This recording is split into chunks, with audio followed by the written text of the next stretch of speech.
नमस्कार। डीडी बिहार के लाइव कार्यक्रम सरोकार में आपका स्वागत है। इस कार्यक्रम में हम चर्चा करते हैं जन सरोकार से जुड़े तमाम मुद्दों पर और आज हम चर्चा करेंगे कि किस तरह से जब मौसम बदलता है और बदलते हुए मौसम के मिजाज में कैसे परेशानियां होती हैं। इसके लिए हमने आज का विषय चुना है बदलता मौसम और स्वस्थ जीवन शैली। इस पर चर्चा करने के लिए हमने 3 महत्वपूर्ण अतिथियों को आमंत्रित किया है, विशेषज्ञों को आमंत्रित किया है। सबसे पहले हम इनका परिचय आपसे करवा देते हैं। मेरे ठीक दाहिनी ओर मौजूद हैं डॉक्टर विकास शंकर। डॉक्टर विकास शंकर जी एसोसिएट प्रोफेसर हैं, चर्म रोग एवं यौन एवं कुष्ठ रोग विशेषज्ञ हैं PMCH में। विकास जी बहुत बहुत स्वागत आपका। विकास जी के ठीक दाहिनी ओर उनके बगल में मौजूद हैं डॉक्टर विवेक पांडे। डॉक्टर विवेक शिशु रोग विशेषज्ञ हैं पटना में और उनके ठीक बगल में मौजूद हैं प्रीति कुमारी आहार विशेषज्ञ हैं। आप तीनों का बहुत बहुत स्वागत हमारे स्टूडियो में। नमस्ते। तो जैसा कि हमने चर्चा के शुरू में ही बताया कि जैसे ही मौसम का मिजाज बदलने लगता है तो कई बार ये हमारे लिए काफ़ी तकलीफ देह होता है, कई बीमारियों को साथ लेकर ये आता है। आखिर कैसे इन बीमारियों से हम बचें, कैसे जब मौसम बदलने लगे, मौसम का मिजाज बदलने लगे तो हम स्वस्थ रहें, और हम स्वस्थ रहेंगे तभी हमारा परिवेश भी स्वस्थ रहेगा, हमारा परिवार भी स्वस्थ रहेगा और हमारा समाज भी स्वस्थ रहेगा। तो सबसे पहले हम चर्चा की शुरुआत करते हैं डॉक्टर विकास जी के साथ। डॉक्टर विकास जी, कई बार ये होता है कि जैसे मौसम का मिजाज बदलने लगता है तो कई तरह की समस्याएं आती हैं। खास तौर पे आप विशेषज्ञ हैं तो ये बताएं कि कई बार ये आता है कि भाई जो त्वचा है और त्वचा पर कई तरह की समस्याएं आने लगती, खास तौर पे दिनाई जैसी समस्या, इसको दिनाई कहते हैं आम भाषा में, वो दिखने लगते हैं चेहरों पर और ये काफ़ी तकलीफदेह होता है। खास तौर पर युवाओं की बात करें तो कि भाई हमारे चेहरे पर किस तरह का ये निकल रहा है, ये इस तरह का। तो बदलते मौसम में दिनाई का प्रभाव किस तरह से बढ़ जाता है और क्या इसके लिए सावधानियाँ रखनी चाहिए? देखिए, दिनाई आम भाषा में हम जो फफूंदी होती है उसकी बीमारी कहते हैं, जो त्वचा में होती है, और मेडिकल टर्म में उसको हम लोग टीनिया बोलते हैं। बहुत पहले ये एक गोली जो एंटी फंगल ड्रग होता था उससे ठीक हो जाता था, लेकिन आज के परिवेश में जो हम लोग OTC प्रोडक्ट ले लेते हैं, दवा दुकानदार से ले लेते हैं, स्टेरॉइड मिक्स क्रीम जो ले लेते हैं, उसके कारण ये एक भयावह रूप ले लिया है। तो अगर किसी को दिनाई है तो उसको पहचानिए। इसको आम भाषा में हम लोग रिंग वर्म भी कहते हैं, जो एक गोल आकार का होता है, आगे बढ़ते रहता है और पीछे की तरफ सेंट्रल क्लियरिंग होते जाता है। अगर किसी को इस तरह का है तो उसको दिनाई हो सकता है। दवा दुकान से इलाज ना कराएं, आप निकटतम अपने जो विशेषज्ञ चिकित्सक हैं उनसे जाके मिलें और इसका इलाज कराएं। ये पूर्णतः ठीक होने वाली चीज़ है। तो चलिए, अगर दिनाई की समस्या आपको है, अगर चेहरे पर आपको लग रहा है कि दिनाई के लक्षण, जैसा कि अभी विकास जी ने बताया, तो उस तरह के अगर लक्षण आपको दिखते हैं तो आप इलाज कराएं। इसे घबराने की ज़रूरत नहीं है, आप चिकित्सकों के पास पहुँचे। बच्चों को भी काफ़ी समस्याएं हो जाती हैं अगर मौसम बदलता है, मौसम का मिजाज बदलता है। डॉक्टर विवेक यहाँ पे मौजूद हैं, बाल रोग चिकित्सक हैं डॉक्टर विवेक। डॉक्टर साहब, ये बताएं कि जब बच्चों, खासतौर पर छोटे बच्चों की अगर हम बात करें तो जैसे अभी मौसम का मिजाज बदल रहा है, जाड़े की ऋतु आने वाली है, तो किस तरह से बच्चों के लिए कौन कौन सी बीमारियां होती हैं, क्या सावधानियां रखनी चाहिए? सबसे ज़्यादा तो जब भी मौसम बदलता है तो सबसे ज़्यादा अगर इफेक्ट पड़ता है तो बच्चों में पड़ता है, क्योंकि उनके पास उतने रिजर्व नहीं है, बचाव करने की क्षमता नहीं है, रोगों से लड़ने की क्षमता नहीं है। इसके कारण वो जल्दी बीमार पड़ जाते हैं। जुकाम हो जाएगा, सर्दी हो जाएगा, दस्त होने लगते हैं ठंड की वजह से। तो ये सब बीमारियां बच्चों को ज़्यादातर होती हैं और बड़े आराम से, थोड़े मोड़े सावधानी से ये सब चीज़ें ठीक हो जाती हैं। लेकिन अगर शुरू में उन लक्षणों को नहीं देखा जाएगा तो वही जो बीमारी है ज़्यादा रूप ले लेगी, फिर बच्चों को निमोनिया या और भी बड़ी बीमारियां पकड़ सकती हैं, जिसके कारण बच्चे को हॉस्पिटल में भर्ती कराने की नौबत तक आ सकती है। तो जाड़े के मौसम में ज़्यादा सावधानी बरतने की ज़रूरत है। और ज़्यादातर बच्चे जो छोटे हैं उनका वायरल रोग ज़्यादा जाड़े के मौसम में होता है, और वायरल रोग जो होता है वो बहुत ज़्यादा मेडिकेशन या दवाओं की ज़रूरत नहीं होती। जो दिक्कत हो रही है उसकी दवा देनी होती है और अपने डॉक्टर के परामर्श से ही छोटे बच्चों को दवा दें। ज़्यादातर गार्जियन जाके दुकान से एंटीबायोटिक और अन्य नेसेसरी दवाएं बच्चों को चलाते हैं, जिसके कारण कुप्रभाव पड़ता है बच्चों के इम्यूनिटी पे भी और आगे चल के बच्चों पे दवाओं का असर नहीं होता है। चलिए, तो अगर छोटे बच्चों पर विशेष रूप से ख्याल रखने की ज़रूरत है, अगर आपको लग रहा है, कोई लक्षण दिख रहे हैं कि भाई बच्चा बीमार हो रहा है, खासतौर पे जो शिशु है वो बीमार हो रहा है, तो आप, जैसा कि डॉक्टर विवेक ने बताया, कि आपको तुरंत चिकित्सक से मिलने की ज़रूरत है। किसी भी दवाई खुद की सलाह पर या केमिस्ट की सलाह पर आप न दें, चिकित्सक से ज़रूर इलाज कराएं, नहीं तो आपकी समस्या बढ़ सकती है। प्रीति जी यहाँ पे मौजूद हैं, डाइटिशियन हैं। प्रीति जी, यहाँ पे बात हुई, बच्चों की बात हुई, आहार की बात अगर बात करें हम, तो पोषण अगर बच्चों को नहीं मिलेगा तो बच्चे ऐसे ही बीमार हो जाएंगे मौसम जब बदलता है तो बच्चे पूरी तरह से स्वस्थ रहें उसके लिए किस तरह के आहार लेने की ज़रूरत होती है, खासतौर पर जब मौसम बदलता है। जैसे अभी गर्मी से हम जाड़े, बरसात से हम जाड़े की ओर जा रहे हैं, तो मौसम जब बदलता है तो किस तरह की सावधानियाँ रखनी चाहिए बच्चों को खासतौर पर? जैसे सबसे ज़रूरी चीज़ जो होती है ना, वो साफ़ सफाई का रखना चाहिए। मतलब छोटे बच्चे जब खाना खाते हैं ना, तो उनके लिए सबसे ज़रूरी होता है कि वो हैंड वॉश करें, जिसकी प्रैक्टिस की मतलब पेरेंट्स भी कभी उस पर ध्यान नहीं देते, और वो मतलब कि बच्चों का भी इस पर ध्यान नहीं जाता कि हाँ हमारा हाथ धोना ज़रूरी है। और जो मतलब अभी क्या है ना, पैकेज्ड फूड का प्रचलन बहुत ज़्यादा बढ़ गया है, तो वहाँ पे हमें ध्यान देना चाहिए कि हमें बच्चों को बचपन से ही फ्रूट्स हो गए, वेजिटेबल्स हो गए, इसको मतलब खिलाने की हैबिट डेवलप करनी चाहिए। और चूँकि पेरेंट्स ही नहीं खाते हैं तो इसलिए भी ऐसा होता है कि बच्चे नहीं खाते। तो यहाँ पे मतलब फोकस होना चाहिए कि कभी भी मतलब रिवॉर्ड के तौर पे तो पैकेज्ड फूड बिल्कुल ही ना दें, और जब भी देना है तो मतलब कि फ्रूट्स दीजिए खाने के लिए। जो भी वेजिटेबल्स हैं, मतलब जो भी ग्रीन लीफी वेजिटेबल्स हैं, जनरली बच्चे डिसलाइक करते हैं, और मतलब वही, लेकिन उनको जब समझाया जाएगा कि हाँ इसका क्या बेनिफिट है अभी और फिर आगे वाले टाइम में भी, तो मतलब उन चीज़ों को समझ करके वो उसको ज़रूर से खाना मतलब पसंद करेंगे। जब उन्हें पता रहेगा कि हाँ इसका कितना ज़्यादा हेल्थ बेनिफिट है, वो कभी भी मतलब वो गलत चीज़ों की तरफ जाएंगे ही नहीं। बट मतलब कहीं ना कहीं हम बड़े ही गलती करते हैं कि मतलब कुछ ना कुछ पैकेज फूड उन्हें थमाते रहते हैं, या फिर मतलब बिस्किट दे दिया, चॉकलेट्स दे दिया, तो वो चीज़ें नहीं देना बेहतर है। और मतलब फ्रूट्स वेजिटेबल्स की हैबिट डेवलप करें। फिर जो भी नट्स है हमारे पास, मतलब आलमंड, वॉलनट, कैस्यूज, पिस्ता, ये भी रेगुलर बेसिस पे मतलब कि उनको खिलाते रहिए, उससे भी उनका इम्यूनिटी बढ़िया रहेगा। और सबसे ज़रूरी जो अभी हो गया ना कि हम अपने बच्चों को मोबाइल, लैपटॉप और टीवी दे करके घर में बंद रखते हैं, जिससे क्या हो रहा है कि सन का एक्सपोजर नहीं हो रहा है, उनकी फिजिकल इनएक्टिविटी हो रही है, जिस वजह से भी कि उनकी इम्यूनिटी जो है वो वीक हो रही है।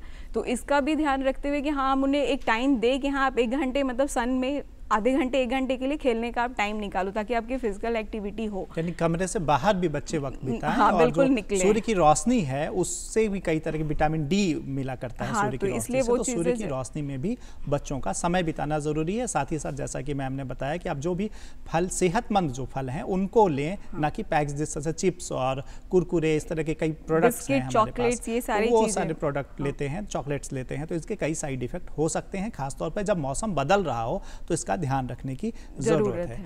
डॉक्टर विकास, जैसे मौसम लगातार बदल रहा है और ख़ासतौर पे क्लाइमेट चेंज की बात भी आती है कि भाई क्लाइमेट चेंज भी हो रहा है इन दिनों, बेमौसम बरसात हो रही है, ठंडा जो है वो उसका शेड्यूल थोड़ा बढ़ गया है। अभी देखेंगे हम कि जो महीने हम लोग अभी चर्चा कर रहे हैं इसमें काफ़ी ठंड होती थी, लेकिन अभी ठंड है नहीं इस तरह की। तो ये जो इस तरह से क्लाइमेट चेंज हो रहा है, इसमें क्या सावधानियाँ रखनी चाहिए त्वचा को लेकर खास तौर पर? देखिए, स्किन जो है, हमारा त्वचा जो है largest organ of the body है, ये एक मार्कर भी है इंटरनल डिजीज़ का। तो अगर हम अपनी त्वचा का ख्याल रखेंगे बदलते मौसम में, तो हमें कुछ अंदरूनी बीमारियों के बारे में भी पता चलेगा, और कुछ जो बीमारियां होगी उसको हम जल्द से जल्द ठीक कर सकते हैं। जैसे अभी ठंड का मौसम आ रहा है, अगर आपको लगता है कि ठंड के मौसम में आपके त्वचा में थोड़ी सी भी सुस्त बढ़ गई है, ड्राइनेस बढ़ गया है, तो उसको मॉइस्चराइज रखें। 2 तरह से आप अपने त्वचा को मॉइस्चराइज रख सकते हैं। पहला है वो इंटरनली, आप प्रचुर मात्रा में पानी पिएं, फलों का सेवन, हरी साग सब्जियों का सेवन प्रचुर मात्रा में करें, और बाहर से अगर आप लगा सकते हैं तो मॉइस्चराइज़र लगाएं। अगर आप कम ठंड अभी पड़ रही है तो आप लोशन लगा सकते हैं, लेकिन अगर ज़्यादा ठंड पड़ रही है तो आप क्रीम बेस्ड मॉइस्चराइज़र का प्रयोग करें। उसी तरह से अगर ठंड के समय अगर हम बालों की बात करें, बहुत देर तक भींगे बालों को नहीं रखना है, नहाने के बाद शरीर को तुरंत सुखा लेना है। इसके अलावा अगर आपको लगता है कि ठंड जैसे बढ़ रही है और आपके शरीर में खुजली भी बढ़ रही है, इसका मतलब है कि आपको अब ज़्यादा अपनी त्वचा का देखभाल करना है, खास करके छोटे बच्चों को और बूढ़े और बुजुर्गों को, जहाँ पे कि उनकी तेलीय जो क्षमता होती है शरीर की त्वचा की वो थोड़ी कम हो रहती है। और ख़ास करके जो डायबिटीज़ के मरीज़ हैं, जो थायराइड के मरीज़ हैं, या ऐसे मरीज़ जो ऐसे दवाओं का सेवन कर रहे हैं जिसमें कि त्वचा आपका सुस्त रह सकता है, तो इन सब मरीजों को या इन एज ग्रुप के बच्चों को या बूढ़ों को आपको ज़्यादा अपने आप में ख्याल रखना है। साथ ही साथ अच्छे जो खान पान है, अच्छी हैबिट्स है, उसका आप ख्याल रखें, नियमित व्यायाम करें। और आजकल जो सोशल मीडिया में जो प्रचलन चल गया है कि आप ये लगाएं तो रातों रात गोरा हो जाएंगे, ये लगाएं तो रातों रात बाल उग जाएगा, आप ये करेंगे तो आपकी त्वचा रातों रात ठीक हो जाएगी, ऐसा कुछ नहीं होता है। सोशल मीडिया के प्रभाव से बचें, वो आपके त्वचा को ज़्यादा खराब कर सकती है। चलिए, तो जो मौसम का मिजाज बदल रहा है तो कहीं ना कहीं त्वचा पर खास तौर पर ध्यान रखने की ज़रूरत है, और इसके साथ साथ आप जो दिनचर्या अपनी जिस तरह की है वो दिनचर्या को भी व्यवस्थित रखें। व्यायाम को, जैसा कि अभी विकास जी ने बताया कि भाई व्यायाम को भी शामिल करें आप इसमें लगातार, और जो त्वचा के लिए खास तौर पर मॉइस्चराइज़र का उपयोग करें, और तरह तरह के विज्ञापनों के फेर में आप न जाएँ, और अगर आपको लगता है कि नहीं कोई समस्या आ रही है तो चिकित्सक से मिलें, जैसा कि डॉक्टर विकास शंकर का कहना है। यहाँ पर हमने बच्चों की भी बात यहाँ पर करी है कि भाई बच्चे जो हैं वो किस तरह से स्वस्थ रहें, तो हम डॉक्टर विवेक से ये जानते हैं। डॉक्टर विवेक, खासतौर पे बच्चों की बात होती है, छोटे बच्चों की बात अगर हम करें, बड़े तो चलिए वो कह देते हैं कि भाई हमें क्या परेशानी हो रही है, लेकिन अगर छोटे बच्चे हैं तो वो बोल नहीं पाते, और कई बार पेट दर्द जैसी समस्या या बीमारी उन्हें होती है कि पेट में दर्द हो रहा है। तो क्या सिम्टम है पेट दर्द का कि माँ पता कर सके कि भाई बच्चों के पेट में दर्द है, और कैसे बदलते मौसम में पेट दर्द का प्रभाव भी बढ़ जाता है कहीं ना कहीं, तो कैसे इसको पता करें और इसका निदान क्या है, किस तरह की दवाइयाँ या परहेज करना चाहिए इसमें? पेट दर्द की समस्या बच्चों में बहुत आम है, और हम लोग पेट दर्द की बात करेंगे तो सबसे पहले नवजात शिशु से शुरू करेंगे कि जो भी नवजात शिशु है जो माँ के दूध पे, हमेशा पहले तो बोलना है कि आहार में अगर नवजात शिशु है तो सिर्फ माँ का दूध ही देना है, बाहर से कुछ नहीं देना है, नहीं तो ये पेट की दर्द की समस्या बच्चों में बढ़ती है। बच्चे जो होते हैं नवजात शिशु, उनको शाम के समय में अक्सर माँ बताएंगे कि शाम के समय बच्चा बहुत रो रहा है या दूध नहीं पीना चाह रहा है, तो इससे हम लोग थोड़ा सा अंदाज़ लगाते हैं कि हाँ बच्चे को पेट में दर्द हो सकता है। अगर बच्चा दूध पी लिया है, उसके डायपर्स वगैरह गीले नहीं है या कपड़े गीले नहीं हैं, हर तरह से ठीक है, फिर भी बच्चा रोए जा रहा है और पैर पटक पटक के रो रहा है या पैर बहुत सीधा कर रहा है, शरीर को थोड़ा सा ऐंठ रहा है, तो इससे हम लोग ये अनुमान लगाते हैं कि बच्चे को पेट में तकलीफ़ है और उसकी दवा देते हैं। और बच्चे को ये बहुत कॉमन है नवजात शिशुओं को, तो उनको बर्फिंग हम लोग बोलते हैं, ढकार दिलाना। हर बार दूध पिलाने के बाद बच्चे को ढकार दिलाना होता है। बाहर का जो फार्मूला फीड है उसको नहीं देना होता है, माँ का दूध देना होता है। जो बच्चे थोड़े बड़े हो जा रहे हैं, 6 महीने से 1 साल या 2 साल के बच्चे हैं, उनको पेट दर्द का कारण अलग है। वो ज़्यादातर बच्चे क्रॉलिंग करते हैं और बार बार मुंह में कुछ न कुछ डालते रहते हैं, कुछ गंदगी डाल लेते हैं, खिलौनों को डालते हैं, उंगलियों को डालते हैं, तो उससे कुछ गंदगी चली जाती है पेट में, तो उसके कारण पेट दर्द होता है। तो उसमें कभी कभी पेट में इन्फेक्शन हो जाता है, वर्म का इन्फेक्शन हो जाता है, तो उसके लिए डॉक्टर से मिल के वर्म की दवा देनी होती है। और जो बड़े बच्चे हैं, जो टॉडलर और स्कूल गोइंग बच्चे हैं, वो जंक फूड खा रहे हैं, उसके वजह से ज़्यादा पैकेट्स फूड खा रहे हैं, उसमें बहुत सारे उसको प्रिजर्वेटिव वगैरह यूज़ हो रहे हैं, उसके कारण भी पेट दर्द की समस्या हो रही है। तो ये मुख्य कारण है पेट दर्द के बच्चों में। लेकिन अगर इसके बात करें कि कैसे माँ पता करे कि भाई बच्चों को जो है वो पेट दर्द की समस्या हो, जैसे अगर नवजात शिशु है तो वो बच्चा दूध पीने के बाद भी बच्चा रो रहा है, और दूध पीने में के समय भी बच्चा मतलब उतना मन से दूध नहीं पी रहा, जबकि बच्चा बिल्कुल स्वस्थ है, कोई बुखार नहीं है, बच्चे को जुकाम नहीं है, बच्चा ऐसे एक्टिविटी वाइज स्वस्थ है, और बार बार पैर फटक रहा है, पैर टाइट कर रहा है, पेट को मोड़ रहा है, तो ऐसे अंदाज एक लगेगा। फिर अपने डॉक्टर को मिलेंगे तो वो देख के समझ पाएंगे। चलिए, तो ये अगर लक्षण बच्चे में दिखाई दे, छोटे बच्चे कंप्लेन करते हैं, उसमें दिखाते हैं। छोटे बच्चों में अगर ये आपको लक्षण दिखाई देता है तो फिर आप तुरंत डॉक्टर से संपर्क करें, और ये आप जान जाएं कि भाई बच्चे जो हैं वो पेट दर्द के शिकार हो सकते हैं, बच्चों के पेट में दर्द हो सकता है। जैसा कि अभी डॉक्टर विवेक ने बताया कि ये लक्षण अगर दिखते हैं तो जो भी माँ को ये देखना चाहिए कि बच्चे पेट दर्द के शिकार हैं, और उसके परहेज करें और तुरंत डॉक्टर से संपर्क करें।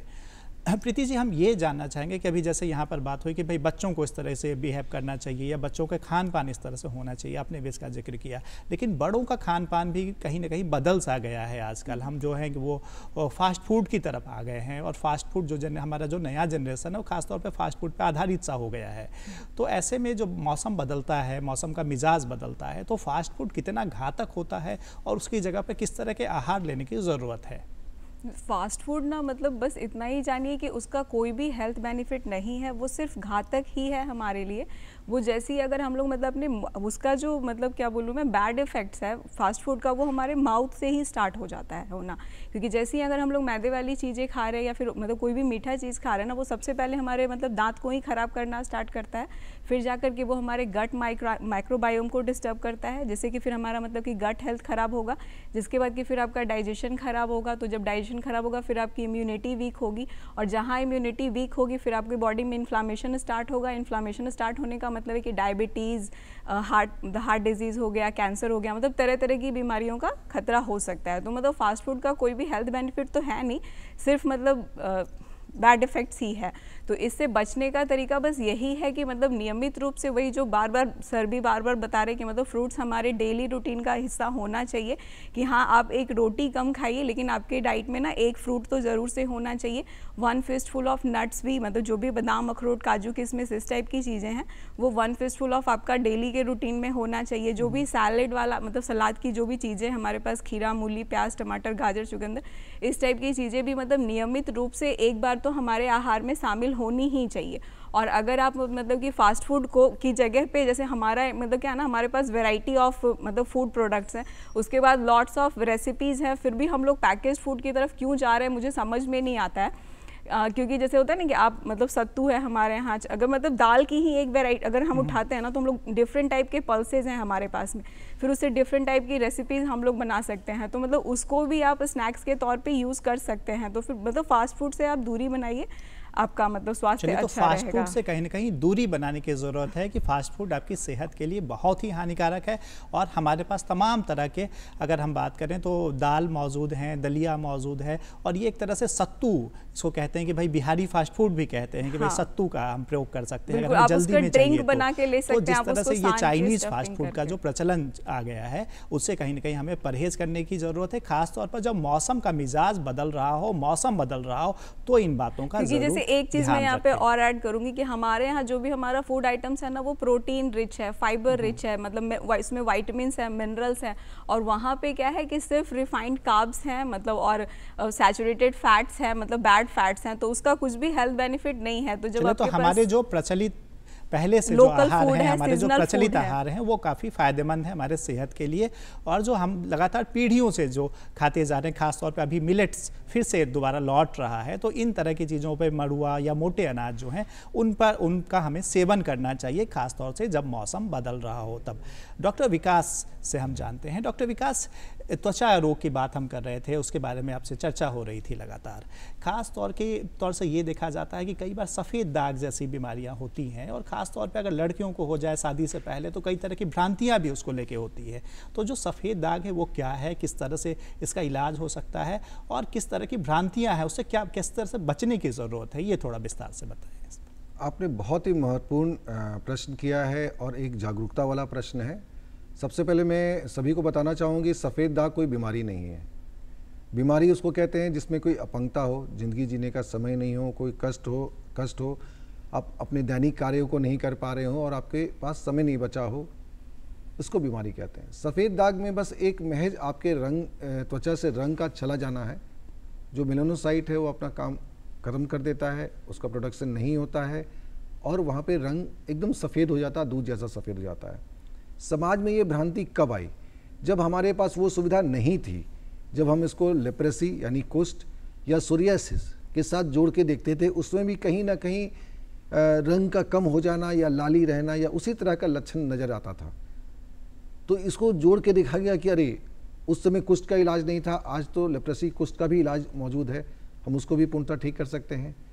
सोरियासिस के ऊपर भी बहुत सारी ट्रीटमेंट आ चुकी है, और सफ़ेद दाग को उसके चूँकि उससे जोड़ के देखा गया, इसलिए इसको ख़राब माना गया।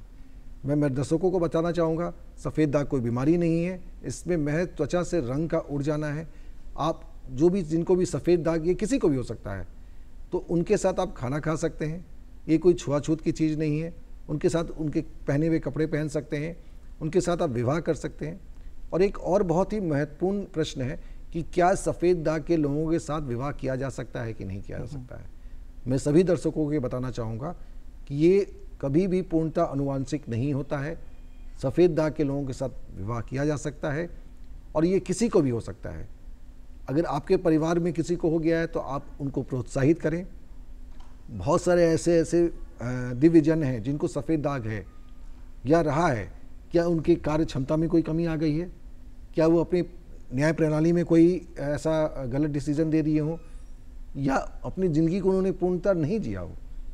ये समाज में इतनी बड़ी भ्रांति है जिसके कारण कि नवयुवक अगर किसी को हो जाता है तो बच्चे में भी अवसाद हो जाता है कि ये क्या हो गया, परिवार में भी अवसाद हो जाता है ये क्या हो गया। तो आइए सब मिलकर इस सफ़ेद दाग की जो भ्रांति है उसको हम समाज से मिटाएं। चलिए, तो जो सफ़ेद दाग है वो किसी तरह की बीमारी नहीं है, वो एक तरह से भ्रांति है और उससे कोई बुराई नहीं होती है, किसी तरह की छुआछूत की बीमारी नहीं है इससे, तो इससे बचने की ज़रूरत है। मैं एक चीज़ इसमें और ऐड करना चाहूँगा कि पहले उतनी उपचार भी नहीं थी। आज दवा से इसको ठीक किया जा सकता है, फोटोथेरेपी से ठीक किया जा सकता है, लेज़र से ठीक किया जा सकता है, और अगर इन तीनों चारों चीज़ों से ठीक नहीं हो रहा है तो सफ़ेद दाग का ऑपरेशन भी होता है जिसको स्किन ग्राफ्टिंग कहते हैं, उससे भी इसको ठीक किया जा सकता है। चलिए, तो इसे ठीक भी किया जा सकता है, इसलिए किसी तरह की भ्रांति जो है वो उसे पालने की ज़रूरत नहीं है कि भाई सफ़ेद दाग हो गया है। ख़ासतौर पे जो युवाओं को हो जाता है तो कई तरह की भ्रांतियां वो लोग मन में रख लेते हैं, डिप्रेशन में चले जाते हैं। तो इस तरह की कोई भी डिप्रेशन रखने की ज़रूरत नहीं है, किसी तरह का मनोभाव रखने की ज़रूरत नहीं, इसका सफल इलाज भी है और ये कोई बीमारी नहीं है और इससे किसी तरह की परहेज़ की ज़रूरत भी नहीं पड़ती है। डॉक्टर विवेक, हम ये जानना चाहेंगे कि जैसे बच्चों की, अभी हमने बात की, बड़ों की बात की, बच्चों की अगर हम बात करते हैं तो कि बच्चों में ख़ास तौर पे अगर हम देखा जाए तो उल्टी जैसी समस्याएं जाड़े के दौर में बढ़ जाती है कई बार। तो अगर दस्त हो रहा हो, लगातार उल्टी हो रहा हो, तो क्या परहेज़ किस तरह से करनी चाहिए और क्या सिम्टम इसका होता है, क्यों होती हैं ये बीमारियाँ? जाड़े में ज़्यादातर जुकाम सर्दी के कारण नाक ब्लॉक हो जाता है और उस कंडीशन में उल्टी की समस्या बढ़ जाती है, या बहुत ज़्यादा अगर ठंड लग गई है बच्चे को तब भी ज़्यादा उल्टी या दस्त होने की संभावना रहती है, क्योंकि वायरल डिजीज एक्टिवेट हो जाते हैं उस समय और बच्चे की इम्यूनिटी भी कम रहती है तो उसके कारण एक्टिवेट ज़्यादा होते हैं। तो उस कंडीशन में अभिभावक को सबसे पहले तो है कि जो लॉस हो रहा है उल्टी के कारण या दस्त के कारण शरीर से जो पानी का लॉस हो रहा है उसको पूरा करना है। मतलब आपको बच्चे का फीडिंग जो है उसको रोकना नहीं है बल्कि बढ़ाना है, और आपको उसमें हाइड्रेशन का ख्याल रखना है। बच्चे को पानी या ORS पी सकता है, अगर 6 महीना से बड़े का बच्चा है तो ORS का घोल या घर में बना हुआ जो भी आप लिक्विड के रूप में जो भी दे सकते हैं वो देंगे। गाय का दूध को थोड़ा सा हम लोग डिस्करेज करते हैं बच्चों को, छोटे बच्चों को खास तौर पे, क्योंकि उससे कभी कभी डायरिया वोमिटिंग की शिकायत बढ़ जाती है। तो सबसे ज़्यादा ज़रूरी है कि उनको वो जो लॉस हो रहा है उसको पूरा करना। अगर लग रहा है कि बहुत ज़्यादा उल्टी या दस्त हो रही है तब तो तुरंत के तुरंत डॉक्टर से मिलकर दवा लेके दवा के द्वारा उसको नियंत्रित करना ज़रूरी है, नहीं तो बच्चे शॉक में जा सकते हैं पानी की कमी के कारण। और शरीर में चीनी की मात्रा भी कम हो जाती है बहुत ज़्यादा अगर वोमिटिंग हो जाए और बच्चा फीडिंग नहीं ले पा रहा है तो। चलिए, तो अगर दस्त की समस्या है तो बच्चों को आपको चीनी और नमक का घोल ज़रूर देना चाहिए। अगर बच्चे पीने लायक हैं तो उन्हें चीनी नमक का घोल दें और डॉक्टर से, चिकित्सक से तुरंत संपर्क करने की ज़रूरत है। डॉक्टर प्रीति, जैसा यहाँ पे घोल की बात हुई, पेय पदार्थ की बात हुई, तो अभी आपने बात किया कि भाई इस तरह के पोषक तत्व तो हमें मिल सकते हैं, हमें सलाद खाना चाहिए और भी जो फ्रूट्स हैं वो लेने चाहिए। लेकिन अगर हम पानी की बात करें तो पानी काफ़ी महत्वपूर्ण है हमारे शरीर के लिए, और ख़ास तौर पे अगर मौसम बदलता है तो किस तरह से हम पानी की मात्रा का कैसे प्रयोग करें। बदलते हुए मौसम जब बदलता रहे तो उस समय किस तरह से पानी का प्रयोग करना चाहिए, किस तरह की दिनचर्या होनी चाहिए पानी को लेकर ख़ास तौर पर? बहुत इंपॉर्टेंट टॉपिक है, क्योंकि होता है ना खाने पीने की, दवाइयों की बात और एक्सरसाइज की बात तो जनरली हमें मिल जाती है देखने की, बट पानी की चर्चा बहुत कम होती है। और इसको कुछ ऐसे समझने की ज़रूरत है कि हमारा जो बॉडी है ना उसमें 65% मतलब कि 65% हमारा पानी ही है। तो यहाँ पे पानी का रोल बहुत ही ज़्यादा है। तो ये बस ऐसा होना चाहिए कि हर मौसम में आप कोशिश कीजिए कि 6 से 8 ग्लास जितना तो डेली का पानी आप ले ही पिए ही, उतना वाटर इनटेक आपका होना चाहिए। इसके अलावे में जैसे आप जो मौसम पे कह रहे हैं कि पानी कैसे होना चाहिए, तो बरसात के मौसम में और ठंड के मौसम में जनरली देखा जाता है कि लोगों का वाटर इनटेक, पानी का जो ये वाटर इनटेक है वो कम हो जाता है। तो वहाँ पे भी हमें ध्यान रखना चाहिए कि नहीं 8 से 10 ग्लास जितना पानी, या फिर 6 to 8, 6 से 8 तो मिनिमम होना ही चाहिए। बरसात में चाहिए कि हाँ पानी को, उस समय इन्फेक्शन के चांसेस बहुत ज़्यादा होते हैं, तो वहाँ पे हम लोग थोड़ा पानी को गर्म करके पिएं, सुसुम गर्म पानी रहे तो ज़्यादा अच्छा है। ठंड के मौसम में नॉर्मल वाटर लेना ठीक है। और गर्मियों में पानी का इंपॉर्टेंस सबसे ज़्यादा बढ़ जाता है, क्योंकि हमारे सराउंडिंग्स में हीट बढ़ा हुआ रहता है, जिससे कि डिहाइड्रेशन के चांसेस बहुत ज़्यादा होते हैं। और जिसकी वजह से भी लोग होता है ना, मतलब ये रेस्ट मतलब बेचैनी फील करते हैं या फिर बहुत जल्दी थकावट उन्हें महसूस होती है, उन्हें हेडेक मतलब सिर में दर्द भी होता है, बट उन्हें फील नहीं होता कि हाँ ये पानी की डिहाइड्रेशन की वजह से, मतलब पानी की कमी की वजह से हो रहा है। तो इस केस में क्या करना है कि गर्मियों में पानी का विशेष रूप से ध्यान रखना है, और मतलब जो 6 से 8 ग्लास पानी है उसको आप और 10 से 12 ग्लास इतना भी पी सकते हैं। उसके अलावे में जैसे गर्मियों में जो हमारे पास चलिए, फल तो होते पानी हैं, जो है उसको भी हमें पर्याप्त मात्रा में पीना जरूरी है सेहत के लिए। अगर हम स्वस्थ रहना चाहते हैं, सेहतमंद रहना चाहते हैं, तो पानी जो है वो पर्याप्त मात्रा में पीने की आदत भी हमें डालनी होगी। अगर हम फल खाते हैं उसके बावजूद हमें पानी पीने की, और जैसे गर्मियों में हमारे पास खास तौर पे गर्मियों के मौसम में, जैसा कि प्रीति जी ने बताया कि आप खास ध्यान रखें, जाड़े के मौसम में ध्यान रखें, या जब जब मौसम अलग अलग मौसम में आप पानी पीने का पर्याप्त मात्रा में ध्यान रखें। डॉक्टर विकास, हम ये जानना चाहेंगे कि जिस तरह से भारत हमारा जो देश है वो युवा देश है खास तौर पर, और चेहरे की अगर हम बात करते हैं, सौंदर्य प्रसाधन की बात करते हैं, तो कई तरह के सौंदर्य प्रसाधन मौजूद हैं हमारे यहाँ भाई। जैसा कि आपने कहा कि कई तरह की क्रीम हैं जो गोरा बनाने का दावा करते हैं, या फिर थोड़ा रंग सामना, लोगों को लगता है मुझे भी गोरा होना चाहिए, तो कई तरह के प्रचार भी इसमें होते हैं। खासतौर पे जब जाड़े का मौसम होता है तो सनस्क्रीन और कई तरह के लोशन बाज़ार में आ जाते हैं। तो कितना फ़ायदेमंद होता है ये जो बाज़ार में लोशन मिलता है वो युवाओं के लिए, और युवाओं को अपने चेहरे के लिए क्या वो गोरा बनाने वाली क्रीम, इस तरह की क्रीम्स जो हैं वो क्या प्रयोग करना चाहिए, या फिर इनके जगह पे किस तरह से उन्हें चेहरे को सुंदर बनाने के लिए या चेहरे को बेहतर बनाने के लिए क्या प्रयोग करना चाहिए मेडिकल साइंस की?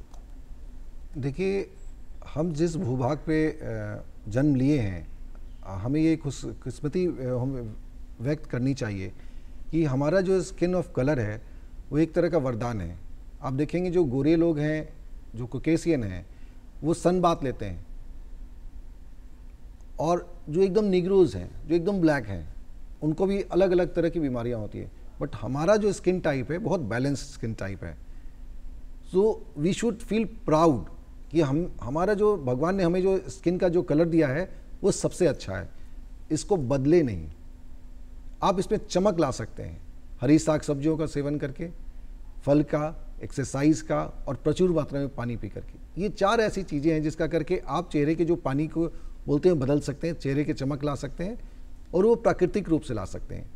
बाज़ार में जो भी सोशल मीडिया में क्लेम किया जाता है कि 7 दिन में शेड चेंज हो जाएगा, रातों रात आपको गोरा कर दिया जाएगा, ये दाग है, इसमें टूथपेस्ट और मलाई या कोई चीज़ लगा करके, या उसमें एक ऐसा सोडा डाल दीजिए या वो कोल्ड ड्रिंक डाल दीजिए, उसको मिला करके उसको लगाइए तो वो गायब हो जाएगा, आपके वो मुहासे गायब हो जाएंगे, आपके तिल गायब हो जाएंगे। ऐसा कुछ नहीं हो सकता है। जो ईश्वर ने दिया है उसको या तो आप किसी सर्जरी द्वारा हटा सकते हैं, लेज़र द्वारा हटा सकते हैं, वो भी देखना पड़ता है हमें एज ए विशेषज्ञ कि वो हट सकता है कि नहीं हट सकता है। तो आपके पास जो प्राकृतिक रूप है आप उसको समझें, उसको एक्सेप्ट करें। हाँ, आप अपनी स्किन को हेल्दी बना सकते हैं, चेहरे के पानी को बदल सकते हैं। इस क्रम में आपको जो मैंने 4 चीज़ बताया, फलों का सेवन, हरी सब्जियों का सेवन, व्यायाम और प्रचुर मात्रा में पानी, अगर आप ये करते हैं आपको कुछ भी करने की ज़रूरत नहीं है। हाँ, आप सन स्क्रीन के बारे में मैं एक चीज़ बोलना चाहूँगा कि तरह तरह की SPF आती है, सन प्रोटेक्शन फैक्टर, वो 15 होती है, 30 होती है, 50 होती है, कोई 100 क्लेम करते हैं। जो 15 SPF का जो सन स्क्रीन होता है वो आपको 93% सन प्रोटेक्शन देता है, और जो 50% SPF होता है वो 97% अप्रॉक्स देता है। कितना का अंतर हो गया आपके पास? चलिए, तो जो कुदरत ने बनाया है आपको उस तरह से आपको रहना चाहिए, और आप अपने जो आपकी जो चेहरा है, आपका जो चेहरा है उसे आप उसके आप सुंदर बना सकते हैं। लेकिन आप इस भ्रम में न पड़े कि भाई गोरा, काला, सांवला, जिस तरह का आपने रूप दिया है ईश्वर ने वो आपके लिए बेहतर है, जैसा कि डॉक्टर विकास ने बताया। और कोई भी क्रीम अगर बाज़ार में ये दावा करती है तो उससे आपका चेहरा जो है वो बिगड़ सकता है, वो खूबसूरत नहीं हो सकता है। इसलिए आप अच्छा पानी पिएं, और आप तमाम लोग यहाँ पर पहुँचे और चर्चा में हिस्सा लिया, और कई महत्वपूर्ण जानकारियाँ निकल के आई हमारी दर्शकों के लिए, खास तौर पे कि बदलते मौसम में कैसे उनको सावधान रहना है और बीमारियों से बचना है। आप तीनों का बहुत बहुत शुक्रिया हमारे स्टूडियो में आने के लिए। धन्यवाद। तो दर्शकों, जैसा कि अभी हम लोगों ने ये चर्चा किया कि किस तरह से मौसम जब बदलता रहे, मौसम का मिजाज बदलता हो, तो कैसे हम खुद को सेहतमंद रख सकते हैं, कैसे अपने को बेहतर रख सकते हैं, कैसे अपने को खुशहाल रख सकते हैं। फिलहाल आज की चर्चा में इतना ही। फिर हम मिलेंगे सरोकार के अगले अंक में किसी खास विषय के साथ। तब तक के लिए मुझे दीजिए इजाज़त। नमस्कार।